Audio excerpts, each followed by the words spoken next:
आपल्या सर्वांचे एम दिव्य मंत्र पुष्पांजली या भक्तिमय परिवारात मनःपूर्वक स्वागत. मित्रांनो, वर्षभरात अनेक सण, उत्सव आणि व्रत येतात, पण एक असा दिवस आहे ज्याची प्रत्येक वारकरी भक्त आतुरतेने वाट पाहतो. तो म्हणजे एकादशी. पण तुम्ही कधी स्वतःला हा प्रश्न विचारला आहे का? दर महिन्याला 2 एकादशी का येतात? वारकरी संप्रदायात एकादशीला इतके महत्त्व का दिले जाते? आणि भगवान विठ्ठल यांचा एकादशीशी नेमका काय संबंध आहे? अनेक जण एकादशीला उपवास करतात, काही जण दिवसभर फक्त फळाहार करतात, काही जण अखंड नामस्मरण करतात, तर लाखो वारकरी पंढरपूरच्या दिशेने निघतात. पण या सर्वामागचा आध्यात्मिक अर्थ किती जणांना माहिती आहे? मित्रांनो, एकादशी म्हणजे फक्त अन्नाचा त्याग नाही.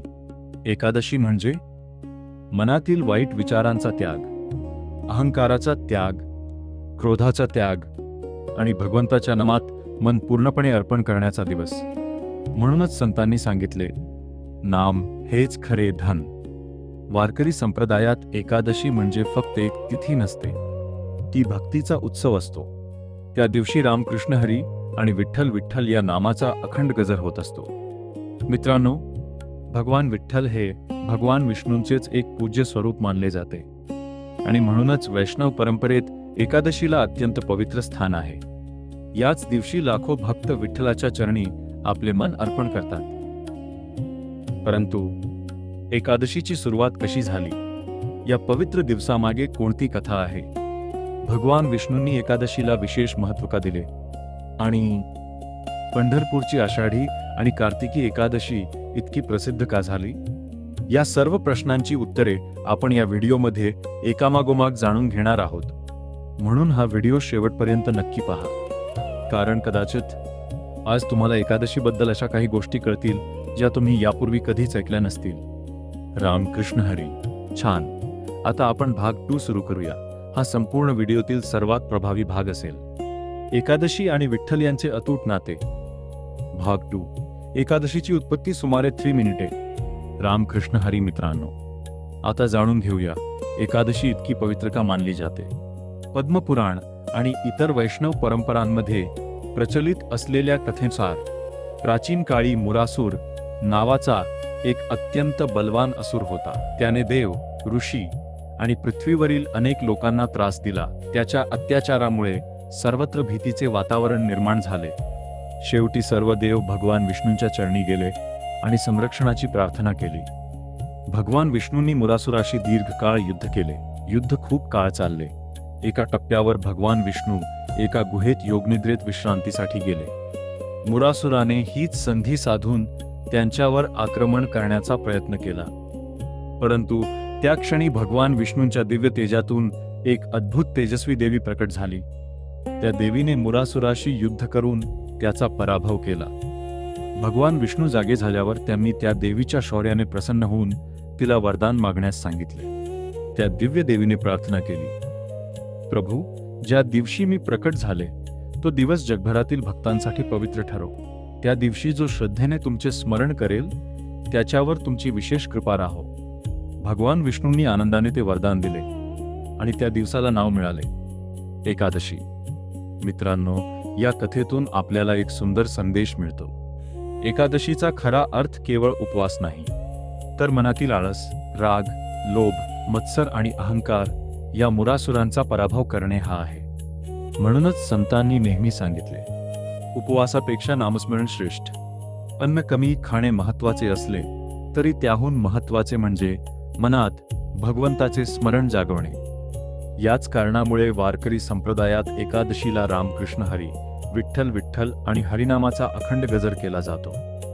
पण भगवान विठ्ठल आणि पंढरपूरची आषाढी एकादशी इतकी प्रसिद्ध कशी झाली? लाखो वारकरी दरवर्षी शेकडो किलोमीटर पायी चालत पंढरपूरला का जातात? यामागील इतिहास आणि भक्तीचा अद्भुत प्रवास आपण पुढील भागात जाणून घेऊ. रामकृष्ण हरी.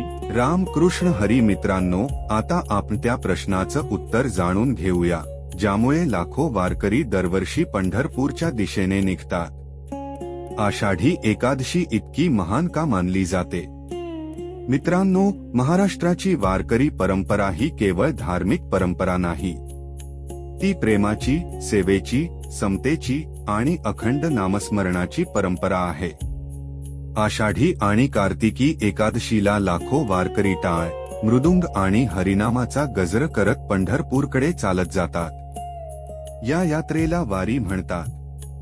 ही वारी केवळ पायी चालण्याची यात्रा नाही, ती मन शुद्ध करण्याची यात्रा आहे.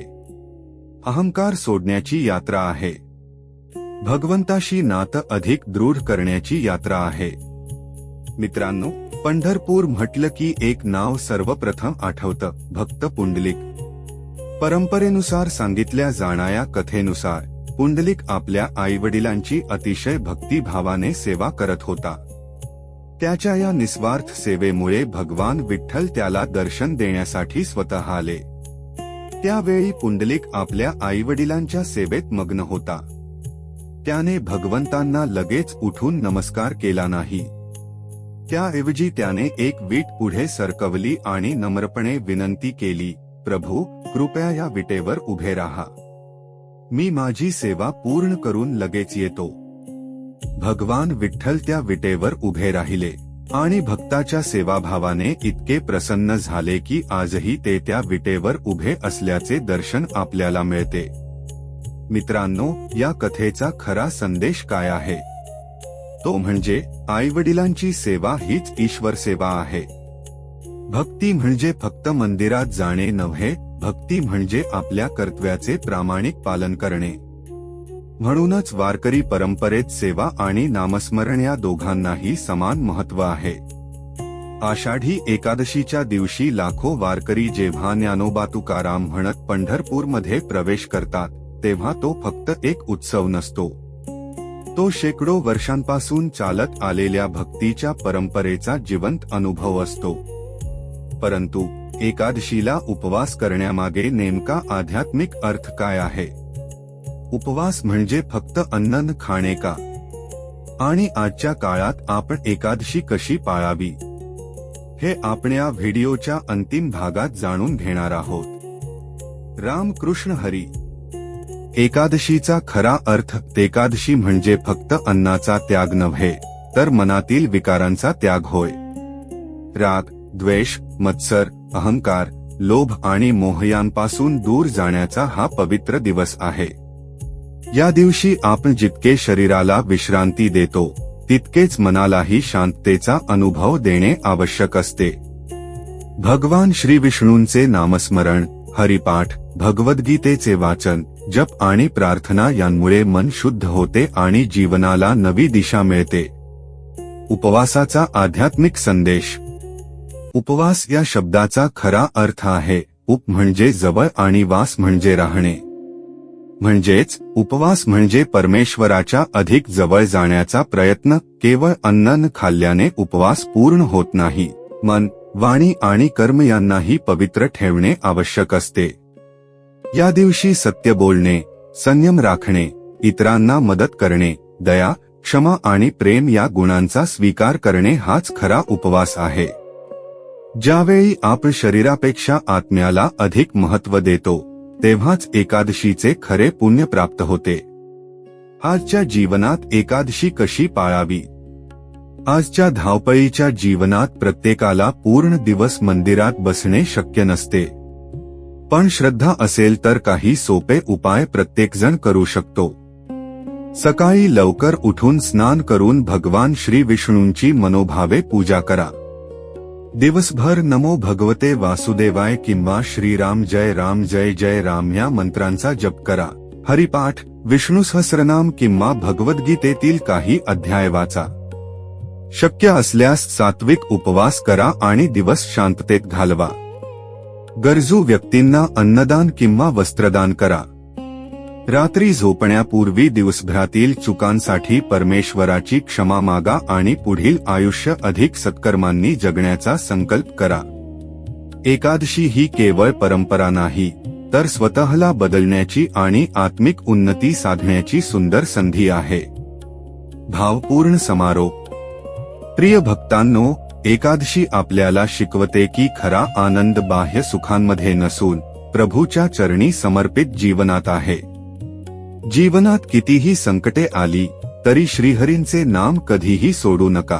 प्रत्येक श्वासात भगवान विष्णूंचे स्मरण असेल तर मनाला शांती, घरात सुख आणि जीवनात योग्य मार्ग मिळत राहतो.